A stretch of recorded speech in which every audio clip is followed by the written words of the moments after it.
The Golden State Warriors are entering the 2025-26 NBA season with a storyline that has the basketball world buzzing. After years of being defined by their small ball dynasty, their three-point shooting, and their relentless pace, the Warriors have quietly reshaped their roster. The most surprising and perhaps smartest addition is veteran center Al Horford, a player who brings not only experience but also a unique skill set that could give the Warriors a brand new dimension. When the news first broke, it didn't come with fireworks. There wasn't a massive press conference or a viral video from the Warriors' social media team. Instead, it came from trusted NBA insider Shams Charania, who reported that Horford had agreed to a multi-year deal with Golden State. What followed, however, was an avalanche of reactions from analysts, fans, and former players. Among them, the loudest and most enthusiastic voice belonged to ESPN's own Stephen A. Smith, who did not hesitate to call this a damn good pickup for the Warriors. Stephen A.'s excitement wasn't just about Horford as an individual, it was about what he represents in the Warriors system. At 39 years old, many players would be considered washed up, but Horford has defied that narrative. He has remained effective on both ends of the court, shooting nearly 40% from three during his final years in Boston, while still defending at a high level. For a Warriors team that has always valued shooting and versatility, this is a golden match. Let's dive into why this signing matters. First, the Warriors desperately needed size and consistency in the frontcourt. Kevin Looney, while respected and hardworking, has struggled with injuries and lacks the offensive versatility that Horford brings. Draymond Green is a defensive genius but undersized for the center role in certain matchups. By bringing in Horford, the Warriors finally have a big man who can stretch the floor, pass intelligently, and anchor the defense without clogging up space for Stephen Curry and Jimmy Butler. Yes, you heard that right, Jimmy Butler, another addition who has reshaped this roster. Now, imagine a lineup with Curry running the point, Butler on the wing, Draymond orchestrating defense, and Horford spreading the floor as a stretch five. It's not just balance, it's nightmare fuel for opposing teams. Horford doesn't need the ball to be effective. He doesn't require heavy minutes. He simply plugs into a system and makes the entire team better. Stephen A. Smith's approval also carries weight because he's been one of the harshest critics of the Warriors over the years. He has called them out when they got complacent, when they failed to develop their young players, and when they made questionable roster decisions. So, when someone like him goes out of his way to call this the Warriors' smartest move in years, you know it means something. But it's not just about Horford. The Warriors' off-season strategy has been intriguing. Alongside Horford, they've secured the returns of Gary Payton II and Anthony Melton. Both players are defensive-minded guards, known for their grit, hustle, and ability to disrupt opposing offenses. In a league dominated by star wings and explosive guards, having this kind of depth is essential. Together, Payton and Melton can form one of the most annoying backcourt duos to play against, bringing pressure, steals, and relentless energy.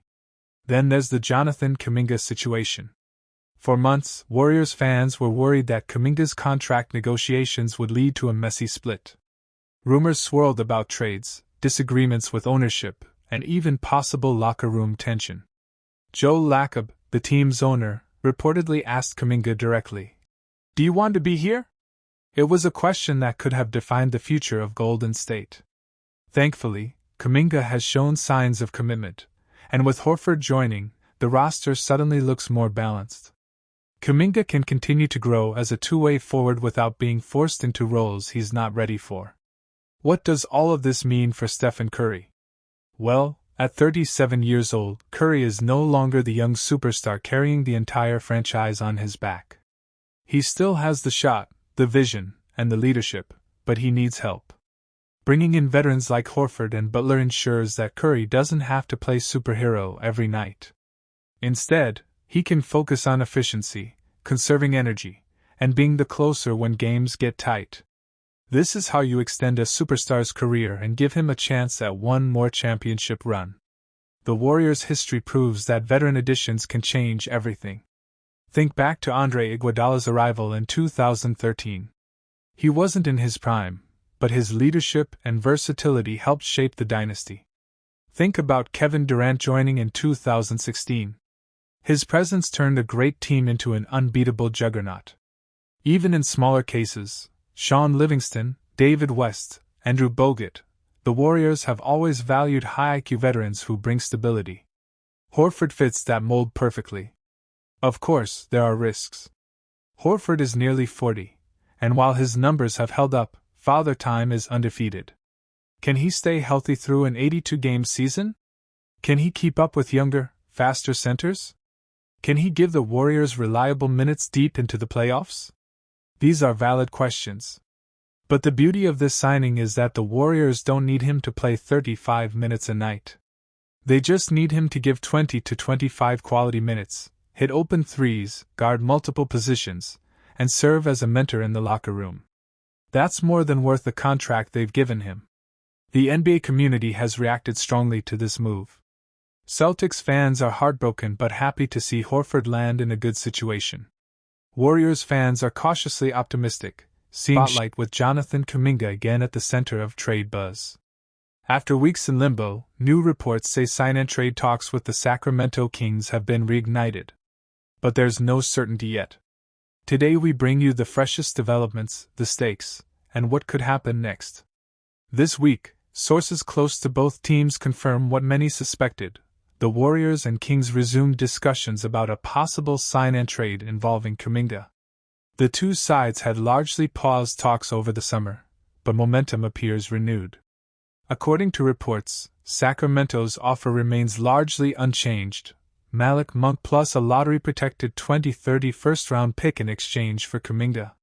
Yet Golden State has pushed back. Monk's contract, along with fit concerns, is a major sticking point. With training camp near and a deadline looming, urgency has crept into what was once a drawn-out standoff. Kuminga is currently tethered to a $7.9 million qualifying offer for the 2025-26 season, which he could accept to become an unrestricted free agent next summer. His agent, Aaron Turner, has publicly pushed for scenarios that include a player option in any extension, giving Kuminga more control over his future. The deadline for the qualifying offer passes October 1st, meaning a decision must be made very soon. Golden State's reticence to accept Sacramento's offer stems from multiple factors. First, Malik Monk's contract is seen as burdensome. Second, the protections on the Kings' first-round pick make it less appealing. Warriors want more certainty of value. Third, Golden State's long-term flexibility may be jeopardized if they absorb a heavy contract in Monk or otherwise limit cap maneuverability for future free agent pursuits. Even as discussions restart, insiders say, no significant progress has been made. Kuminga's camp has not remained silent.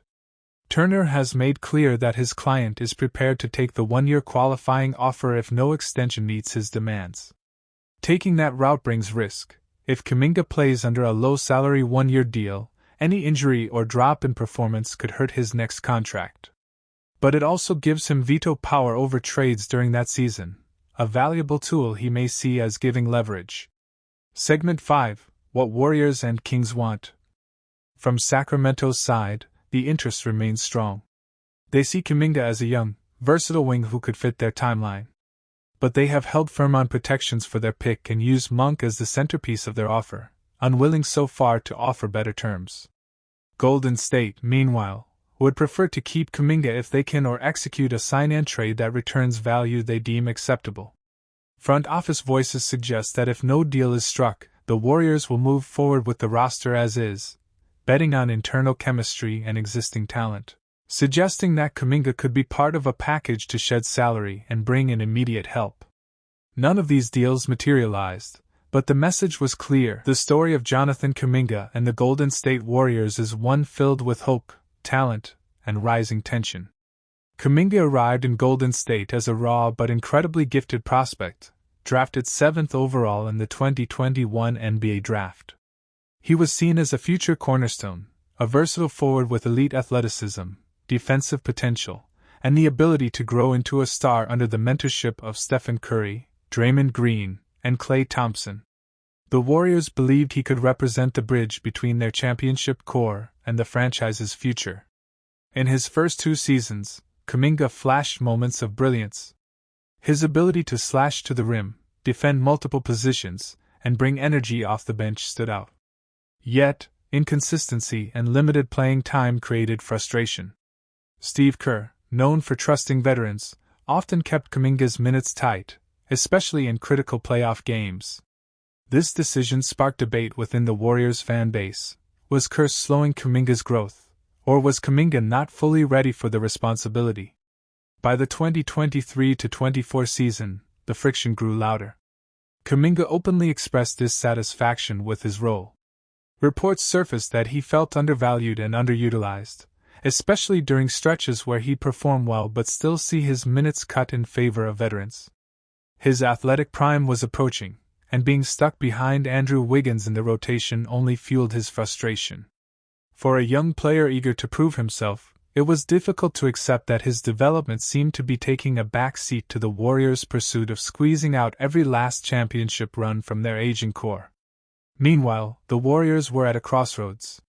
Their dynasty, built on the brilliance of Curry, the defense of Green, and the shooting of Thompson, was showing cracks. Thompson's decline, Green's suspensions, and Curry shouldering too much of the offensive load highlighted the urgent need for youth. Kuminga represented that injection of energy, but the question remained, was Kerr willing to trust him fully? And was Kuminga patient enough to wait? Tensions escalated when reports suggested Kuminga's camp was considering his long-term future. His agent hinted that if his role didn't expand, he could explore opportunities elsewhere. Rival teams circled, knowing his talent could flourish in a system built around him. The Warriors, however, were torn. Trading Kuminga could bring in win-now pieces, but losing him could also mean giving away their future cornerstone. The 2024-25 season has only intensified these questions. Kuminga's performances have been more polished. His shot selection has improved, his defense more disciplined, and his confidence undeniable. Yet, the inconsistency of his minutes remains a storyline. Warriors fans argue that Kuminga should already be the second option behind Curry, while others believe Kerr's tough love is preparing him for bigger responsibilities. Still, every game where Kuminga shines but sits late in the fourth quarter adds fuel to the controversy.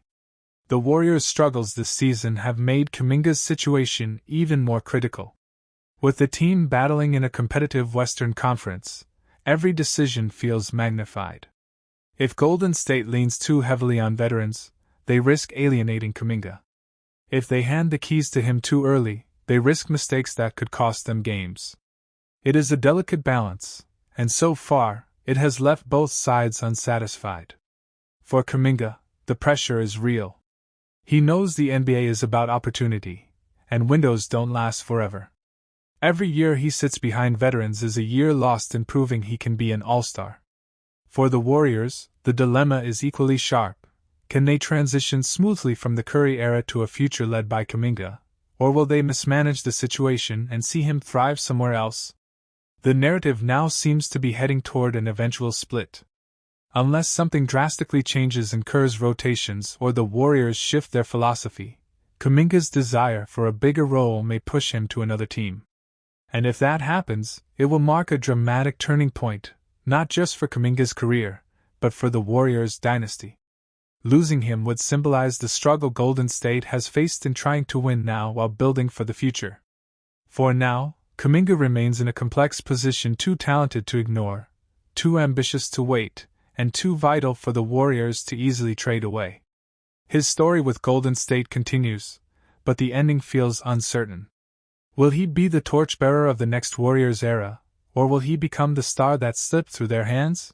Jonathan Kuminga's story with the Golden State Warriors is one of both promise and tension.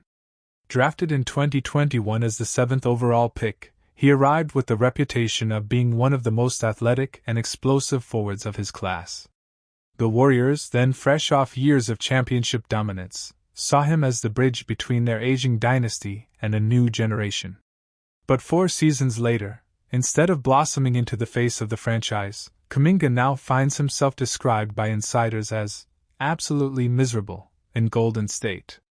His frustrations with limited playing time, inconsistent trust from the coaching staff, and stalled contract negotiations have brought the relationship to a breaking point. This script explores, in detail, the issues tearing both sides apart, and why separation now feels inevitable. When Kuminga first joined the Warriors, expectations were high.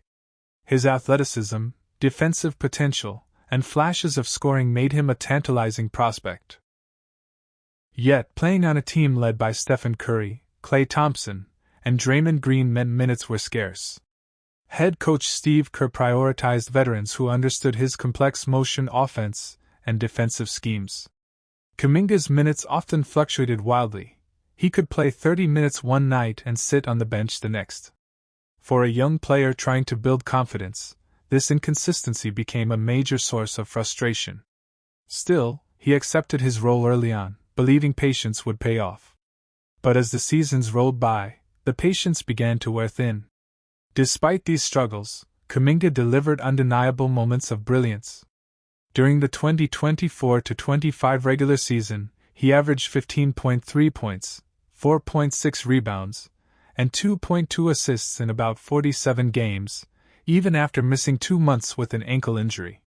In the playoffs, when Stephen Curry was sidelined with injury, Kuminga stepped up in a big way. Against the Minnesota Timberwolves, he averaged nearly 21 points per game over a crucial 5-game stretch. These performances showcased his ability to shine under pressure and fueled his belief that he deserved a larger role. To him, those flashes weren't anomalies, they were proof he was ready to be a cornerstone player. To the Warriors coaching staff,